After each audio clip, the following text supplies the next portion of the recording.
Hello everyone. গ্রামে সূর্য অস্ত যাওয়ার আগের টাইমটা মানে এই 3টের সময়টা একটু দেখাচ্ছি আর কি কিরকম লাগছে চতুর্দিকটা। তো দেখো সবাই, ইনি হচ্ছেন বাধা রয়েছেন এখানে।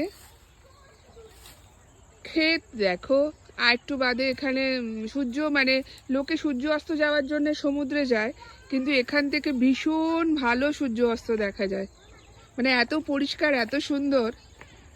সূর্য অস্তের একটা ভিডিও তৈরি করে দেব যদি টাইম হয় আর কি।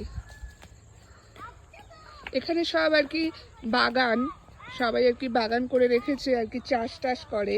এখানে সব দেখছো, এগুলো সব হচ্ছে গিয়ে তোমার বেগুন গাছ, সব বেগুন। একটা কাটা বেগুনের ভিডিও তৈরি করলাম, সেই কাটা বেগুন গাছ এগুলো। এখানে সবাই কাটা বেগুন দিয়ে চিকেন, শুটকি এইসব রান্না করে খায়। আর এগুলো হচ্ছে গিয়ে হলুদ গাছ, কাঁচা হলুদ। কাঁচা হলুদ গাছ মানে হলুদকে ওরা কি করে, তুলে নেয়, তুলে বেটে রেখে দেয়, রান্নায় ইউজ করে। আমরা যেমন গুঁড়ো হলুদ ইউজ করি, ওরা এই বাটা হলুদ ইউজ করে। এটা হচ্ছে পুরো ভিউটা, চতুর্দিকে পুকুর, গাছ। মানে এইটুকু জায়গার মধ্যে অন্তত 20-25টা পুকুর আছে। এই যে পুকুর, কেমন লাগছে বলো? ঝগড়া চলছে ওখানে। চলো টাটা।